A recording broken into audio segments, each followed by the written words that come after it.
Hi, I'm Danielle Morris. I'm 38, and last fall I spent my last $900 0 cents on a crumbling house in rural Pennsylvania. For that, my family cut me off like I was an embarrassment. But the real heartbreak wasn't the silence that followed. It was realizing their love had always been conditional. That realization brought me here. Now, they're calling, texting, wondering if there's a spare room in the same house they once mocked.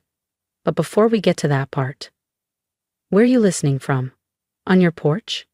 Driving through traffic? Drop a comment. You're about to hear the part they hoped I'd never say out loud. My tires crackled over frost-covered gravel as I turned onto a narrow lane.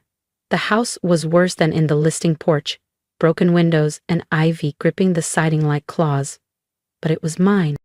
I put the car in park and stared through the windshield as a light snow began to fall. I didn't feel victorious.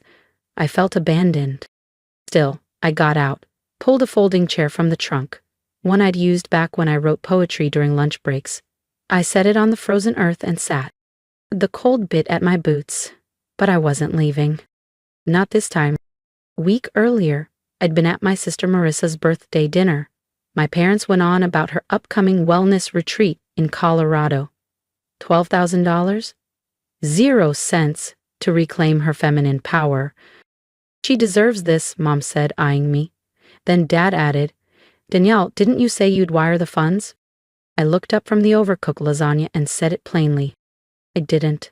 I used the money to buy a house. Forks froze midair. Marissa stopped chewing. My mother blinked, cold and slow. And that's when they told me to leave. For good. What do you mean you bought something? I bought a house, I said. It's a fixer-upper, but it's mine. Silence. Then Dad's voice, calm, cold, and laced with thunder. You spent your savings on yourself? Marissa let out a dry laugh. You bought a dump instead of helping me reset. That's so typical of you, Danny. I kept my voice even. I never agreed to fund your trip. I just didn't say no out loud. Mom set her wine glass down with a sharp clink. You've clearly chosen poverty. Don't expect us to support your delusions. I opened my mouth, but Dad raised a hand. You want to be independent? Then you can be completely on your own.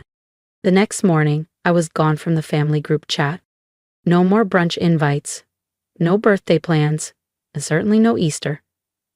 Just like that, 38 years of family was erased with a tap of a screen.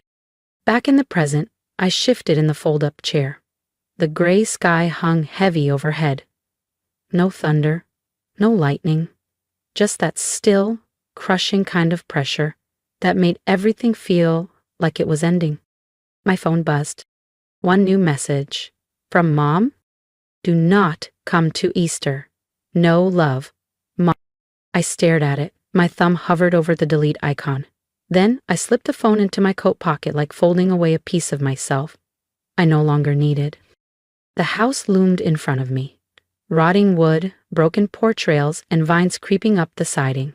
It was ugly. It was empty. But it was mine. A symbol of everything I wasn't supposed to want. Freedom, control, a life on my terms. Funny thing about families like mine, when you stop serving a purpose, they stop pretending to love you. But I wasn't broken. Not yet. And I hadn't come this far to crawl back. The wind picked up, pulling at my coat as if trying to tear away what little dignity I had left. I stayed seated, then finally stood. I crossed the gravel, stepped over a half-rotted door, and walked into the hollow shell of what would someday be a home. Inside, the smell of mildew and cold rot hit me. The floor groaned under my boots.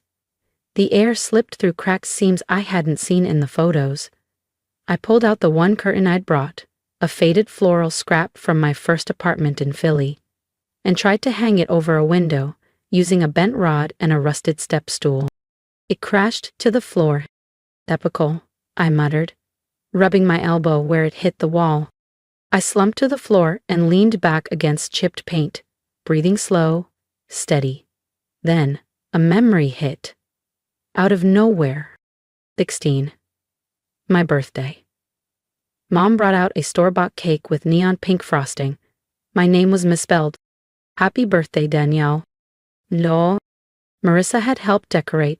It was supposed to be sweet, but they forgot my name, again.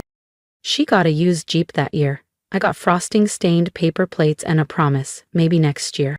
That had been the beginning, or maybe the first time I noticed. Photos where I was always off to the side. Group texts, signed, love you girls, but only her name underlined. A Florida trip I didn't get invited to. I was 28. At some point, you stop thinking it's forgetfulness. You realize it's a choice. I stood and dusted myself off. My hands were trembling, not from cold, from memory. They never screamed, they just erased me. Quietly, gently, like I'd never really belonged.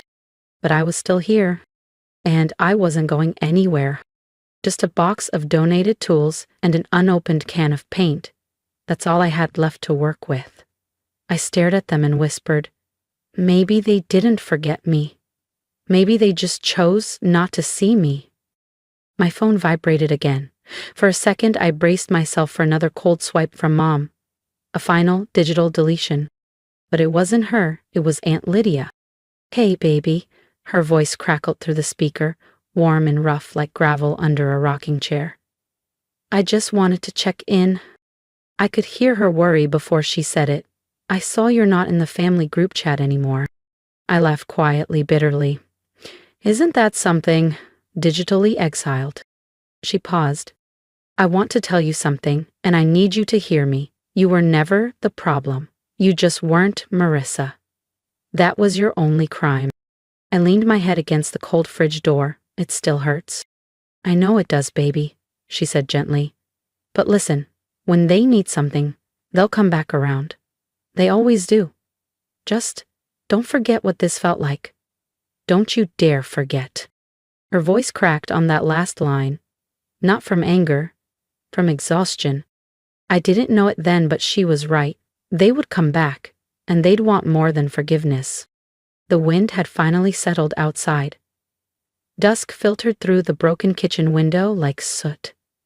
I was crouched on a splintered stool, trying to fix a rusted latch with numb fingers and an even numberer heart.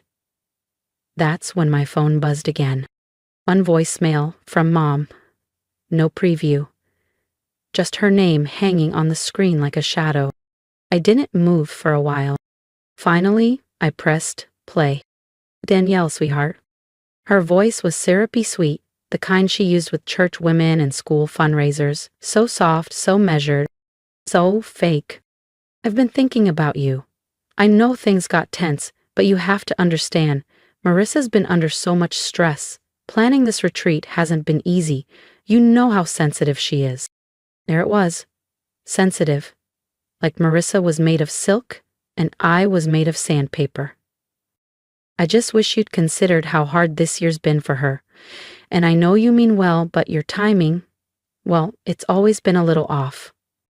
I could hear the freight train of guilt barreling toward me.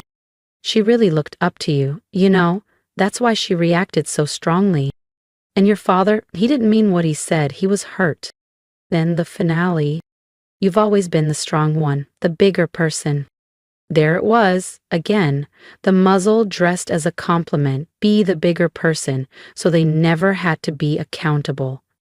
The voicemail ended with, we're all just doing our best. Maybe it's time to let this go. I closed my eyes, letting the silence stretch and settle like snowfall. Then I repeated her words in my mind. You've always been the bigger person. It wasn't a compliment, it was a strategy, meant to keep me obedient, contained, and visible. I walked to the plastic bin where I'd tossed some keepsakes during the move. At the bottom, I pulled out an old photo frame. My college graduation. Everyone was smiling. Marissa, front and center, held up her camera, completely blocking my face. I'd asked for a retake. They never did one. I'll edit you in, she'd laughed. They framed that photo. I stared at the corner where my shoulder barely peeked out. Then I turned it face down. I hadn't walked away to punish anyone. I didn't go silent out of spite. I left because the noise, the pretending, the performative love was drowning me. I didn't want applause. I wanted peace. A place where I didn't have to shrink just to fit in. Even if it cost $900, 0 cents, and came with mold and broken windows. It was mine. And for the first time, so was I. If this story stirred something in you, don't forget to subscribe, because what happens when Danielle's past shows up at her doorstep? You'll want to be here for that. I grabbed a pen and scrawled one sentence across a yellow sticky note. This is not who I am. I slapped it on the back of the photo frame and set it face down on the counter like closing a chapter I didn't agree to star in. Then my phone buzzed again. Voicemail from Mom. I didn't listen this time. I already knew the choreography. First, the sugar-coated outreach. Then, once you stepped forward, the twist. Tight around your throat until your voice vanishes again. I tossed the phone on the windowsill, opened the frame as far as the broken latch would allow, and let the cool air cut through the musty kitchen. They didn't want peace. They wanted compliance. A week later, the knocking started. It was early. The sun hadn't yet cleared the trees, and the porch boards were still damp with morning dew. At first, I thought it was the wind hitting a loose shutter again. But no, it came again. 3 sharp raps. I peeked through the tattered curtain, and my heart didn't just drop, it sank like a stone in wet cement. Marissa, of course. There she stood, one stiletto heel tapping impatiently against the concrete. Her cream cashmere trench coat was cinched tight at the waist. Oversized sunglasses reflecting my empty street like some fashion-forward surveillance drone. Even standing still, she looked like she was on the cover of Subtle Condescension Monthly. She didn't wait for me to open the door. Instead, she turned, broadcasting her voice toward a neighbor walking a golden retriever. Mom says she's gone full mountain hermit, she said, voice syrupy with performative pity. But hey, some people need their rebellions, right? I opened the door just as she turned back. Well, there she is, the proud homeowner, she said, stretching the word like bubblegum. Honestly, this neighborhood's really gone downhill. Do you get raccoons here? She added, glancing toward my overgrown lawn. I folded my arms, leaning on the doorframe. Is that why you're here, doing wildlife surveys now? She smirked. No need to be defensive, Danny. I'm just checking in. You dropped off the grid. You mean after you told Mom I'd gone full swamp witch? Yeah, a little distance seemed healthy. Her eyes darted around, assessing the chipped railings and sagging gutters. This place, she said, pinching the porch post like it was contagious, has character. And probably mold. And a smell. Behind her, a jogger waved. She waved back, grinning. Don't mind us, just some sisterly bonding. Then her tone dropped. Listen, the HOA's been sniffing around. Someone mentioned the place might not be up to code. You reported me? I asked. She didn't deny it. This area has standards, Danielle. People talk. I stared at her without blinking. She pivoted as usual. I'm in a bit of a bind, she admitted with a dramatic sigh. Spa wing at the retreat? Pipe burst. Disaster. Had to cancel 3 sound bath sessions. Total mess. I said nothing. So I thought, maybe I could stay, just for a night or two. She tapped the porch like she expected it to collapse. Anywhere is fine, even here. Like it was a tent, like she wasn't hiding from something. You told Mom I was mentally spiraling in a hoarder shack. I didn't say it like that, she muttered, suddenly fascinated with a chip paint flake. I was just worried. And look at you. You're surviving. Still doing that what-do-you-call-it, Grant whispering. He didn't correct her. I stepped aside. One night. Don't touch anything. She lit up like I'd offered her a penthouse suite. You're the best. You always were. That's why people walk all over you. And just like that, she swept past me, heels clicking across rotting floorboards like royalty slumming it. I stood at the door long after she passed, staring at her path like it might catch fire. She needed help, but not the kind she was asking for. The next morning, I woke to the smell of instant coffee, and something worse. Not warm, not joyful. The sharp kind. The mocking kind. I pulled a sweater over my tank top and stepped barefoot into the hallway, pulse already rising. And there she was, at my kitchen table, scrolling, smirking, plotting something. The floor groaned beneath me like it knew what I was about to see and was trying to warn me. I turned the corner into the kitchen and froze.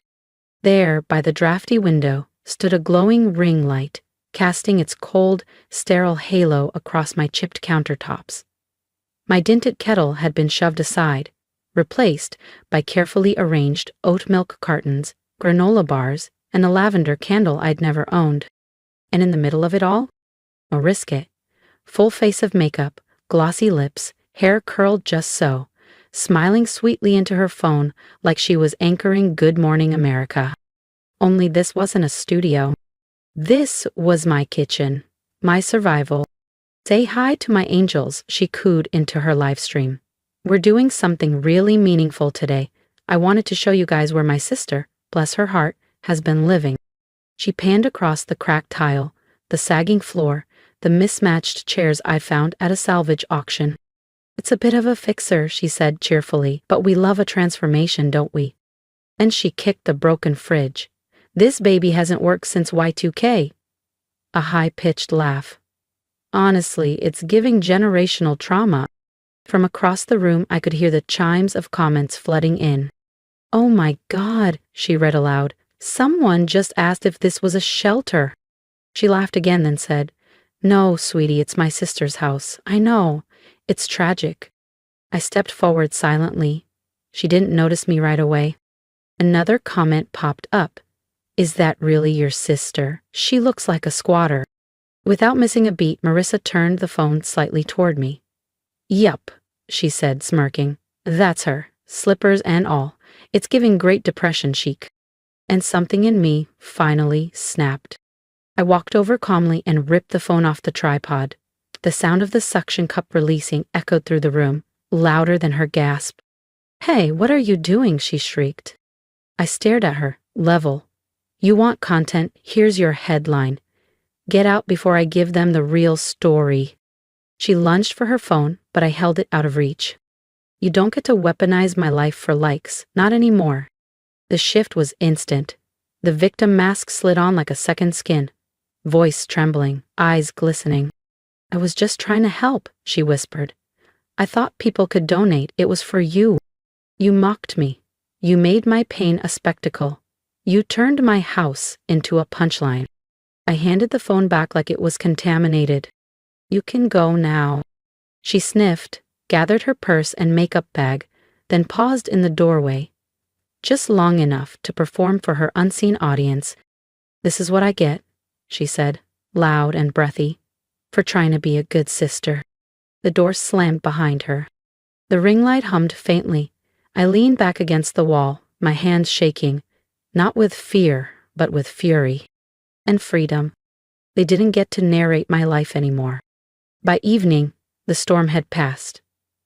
I curled on the old couch, chipped mug in hand, coffee black and bitter. Outside, the hills were wrapped in dusk. Inside, my phone pulsed like a heartbeat. Notifications. Exploding. I hadn't posted a word, but there I was, everywhere. I opened Instagram and froze. A GoFundMe campaign. Help my sister rebuild. My face, sweaty, mid-step, holding a garbage bag. Another shot of me curled up under Aunt Lydia's quilt. The caption, My baby sis has been through so much. Help me give her the life she deserves.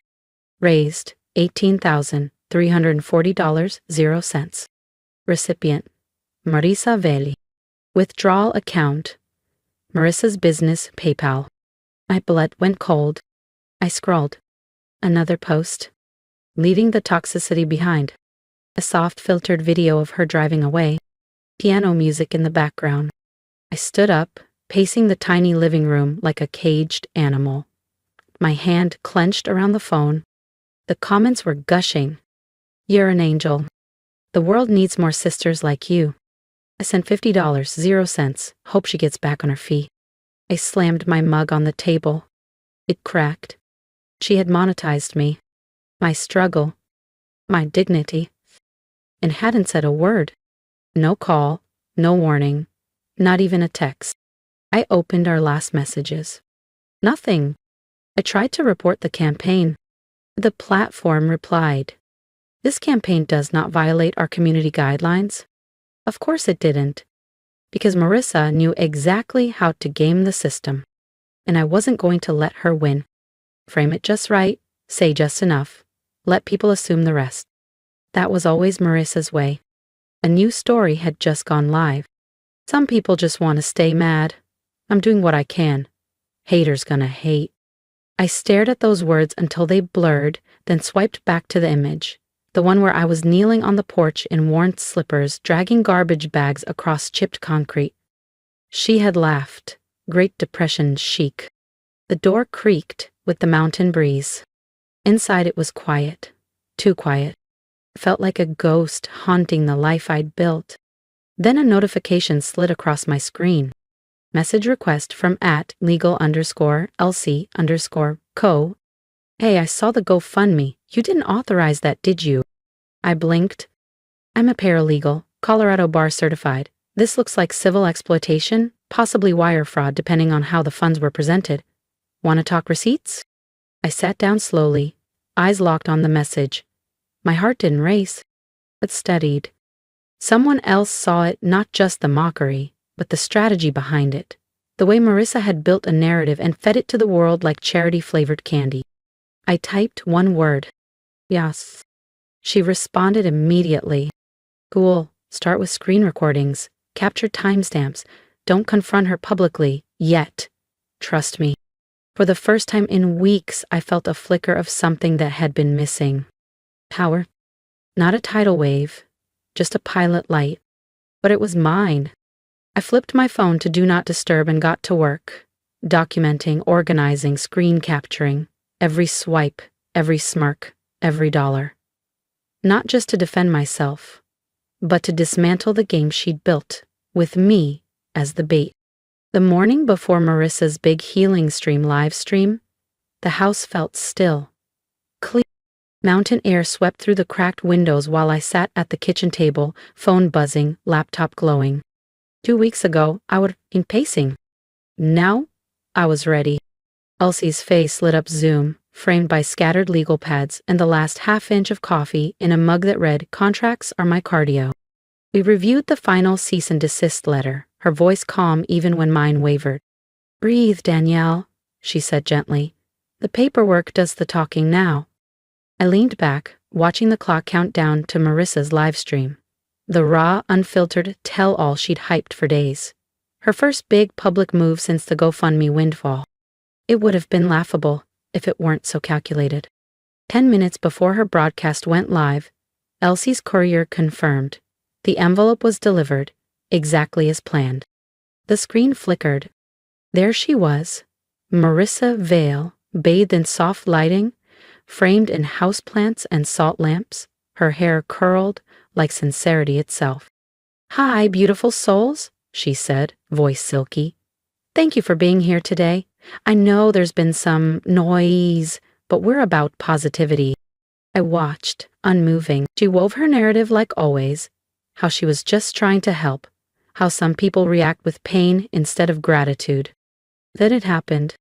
Halfway through a question about family loyalty, an assistant walked into frame, clearly nervous, clutching a manila envelope. Live chat lit up like fireworks. "What's that?" She looks freaked. "OMG, what's going on?" Marissa took the envelope, blinking fast. The letter inside was short, clean, and devastating. Her hand trembled. She glanced at the camera, then away. The background music, normally serene, looped awkwardly. She mumbled something off mic. Then the live stream cut. Abruptly. No goodbyes. No closing affirmation. Just static. I exhaled slowly. No screaming. No spectacle. Just a sharp, precise reset. Within minutes, Reddit threads exploded. A cease and desist live? She got legally bodied on camera. Screenshots or it didn't happen. Clips of her frozen face went viral. Legal Twitter started unpacking the wire fraud angle. TikTokers broke down the donation trail. All roads led back to her PayPal. Then another ping. Message from @OHO_president_Skyline ST. Hi Danielle. We were unaware Marissa Vale was using the Skyline Estate's name to solicit funds. Please know we're reviewing her actions internally. I smiled for the first time in days. Because this time, I wasn't just surviving her story. I was rewriting it. This misrepresentation violates our Code of Ethics and Emergency Aid policies. We're initiating a formal review and would like your cooperation. That was the opening line of the email from Skyline Estates. Attached were PDFs. I opened them, fingers trembling, not from fear but a quiet fury building like a tide. There they were, applications Marissa had submitted to multiple grant and housing programs, forms laced with half-truths and inflated claims. She'd used my name, my address, my actual struggles, all rebranded into bullet points in her funding pitches. She hadn't just betrayed me, she defrauded programs meant to help people like me. But instead of panic, I felt something I hadn't felt in weeks. Clarity. They wanted me to be the broken sister, the cautionary tale, the tragic backdrop to her glow-up. But I wasn't built for pity. I was built for resilience. I closed my laptop gently, not like I was closing a fight, but like sealing a case file. This time, I wasn't the one with explaining to do. The drive into Los Angeles felt longer than it was. The freeway shimmered with late afternoon sun. My navy dress didn't sparkle, but it fit like intention. Around my neck hung the old silver locket my mother once mocked, calling it flea market trash. Tonight, it felt like armor. As I stepped out of the car and handed the keys to the valet, I glanced at the oversized banners lining the hotel. Marissa Vale presents Healing Families, One Heart at a Time. The irony could have knocked a lesser woman down. I squared my shoulders and walked into the Marriott Grand Ballroom. Inside, the crowd buzzed. Influencers, journalists, wellness junkies, all angling for photo ops and good lighting. And there she was, Marissa, center stage, her skin glowing under golden spotlights. A shimmering champagne dress hugging her like approval itself. Her laugh rang out like it had been rehearsed. But I wasn't here to cause a scene. I was here to witness the truth catch up. I took a seat near the back, invisible but alert. She floated from group to group, blessing everyone with her curated charm. The slideshow began. Smiling kids, generic thank you letters, grainy rehab stock footage, soft clapping, polite nods. Then, it happened. A flicker.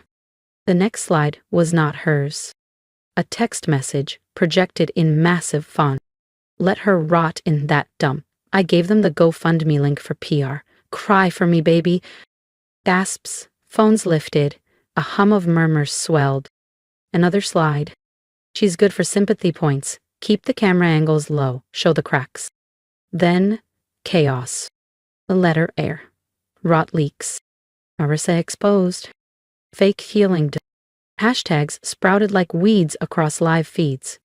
Marissa turned, catching sight of the screen, and for the first time in my life I saw it. Not a crack. A full collapse. She blinked. Stammered. Tech glitch. Sorry, guys. But no one was buying it. Not tonight. Then, from the front, Aunt Imogene stood. She'd been scheduled to speak about Marissa's resilience. Instead, she climbed the stage with quiet purpose. She didn't look at Marissa. She looked at everyone else. I was asked to speak tonight about hope, she began, voice ringing out strong. About rebuilding trust, about family. She paused, voice thickening. But for too long, this family has worn a mask. We've smiled in public and shamed in private. Propped up one daughter while silencing the other. Chairs shifted, drinks were set down. I won't pretend anymore. Tonight I don't stand with what photographs well. I stand with what's true. She walked across the room and without hesitation wrapped me in a real steady embrace. The kind that didn't need cameras. Hammers clicked anyway, phones buzzed. But I didn't flinch. I didn't chase Marissa as she fled, heels clicking, gown catching on a chair leg like poetic justice. I didn't even watch her leave. I just let Aunt Imogen hold me. And I let the silence break, not for her, but for me. Some clapped, some stood, some just stared. And I stood still, not as a symbol, but as a woman no longer willing to be written out. I breathed. The silence I had lived inside for so many years had finally spoken, for me. And somehow, it was louder than Marissa's curated world had ever dared to be. Morning sunlight spilled through the patched windows of my little house, casting warm rectangles on the floor. The scent of fresh paint and cut grass drifted through the open window. No more mildew. No more damp shadows. Just light. I tugged a cardigan over my pajamas and padded barefoot into the kitchen, the newly sanded wood floor cool beneath my feet. The coffee machine hissed quietly, and outside I could hear the high-pitched laughter of neighborhood kids scribbling chalk drawings across the sidewalk. Hope, unfiltered and unscripted. I sipped from my mug, letting that quiet settle around me. Not empty, but whole. It had been a month since the gala. A month since Marissa's mask had shattered in front of sponsors, cameras, and the viral machine that never forgets. No apologies ever came. But they didn't have to. I had stopped waiting for them. I'd been rebuilding since then, board by board, not just the house, but my sense of worth. The life I had once been told I didn't deserve had started to take shape in my own hands. That Saturday, the neighborhood organized a small cleanup event. I set out a folding table with lemonade and brownies and watched people drift in, smiling, laughing, offering tools, trimming branches, swapping tomato plant secrets. Kids wrote cheerful chalk messages outside my porch. You matter. Stronger than you know. Welcome home. It smiled, genuinely, without glancing over my shoulder. As I wiped down the table in the early afternoon sun, my phone buzzed. I almost ignored it, but something told me to check. It was a message from Marissa. Hey, things have been rough. Any chance we could crash with you for a bit, just until we figure things out? No apology. No acknowledgement. Just assumption. I stared at the screen for a long moment. The woman who once mocked my house as a junkyard shack now needed a roof? I set the phone down gently beside the lemonade pitcher. I didn't rant. I didn't draft a scathing reply. I just walked inside, light on my feet, lighter than I'd felt in years. In the entryway, above the coat rack, hung a simple wooden frame. Inside was a faded photograph. Me at 8, stiff in a glittered paper crown after a school play, and in the background, slightly blurred but unmistakably present, stood Aunt Imogen, clapping like she believed in every word I'd ever spoken. Below the photo, in neat cursive. You always had the light, eh? I touched the glass gently, the lump in my throat rising, then softening. No tears. Just gratitude. Just peace. I picked up my phone and typed the only response that felt true. There's no space for lies here anymore. I wish you peace. And I sent it. Outside, a child laughed as they drew a wobbly yellow sun on the sidewalk. This house, the one I bought for $900, 0 cents, wasn't my burden anymore. It was my foundation. I had spent so long begging for a seat at a table that was never meant for me, bending, shrinking, performing, just to be loved on someone else's terms. Not anymore. They wanted a key, but I had already built a door, and behind it was a life no one could revoke. Sometimes, the hardest walls we break through are the ones built by the people who were supposed to love us most. But when you stop knocking and build your own entrance, you don't just find freedom, you find yourself. What about you? Have you ever had to choose peace over family?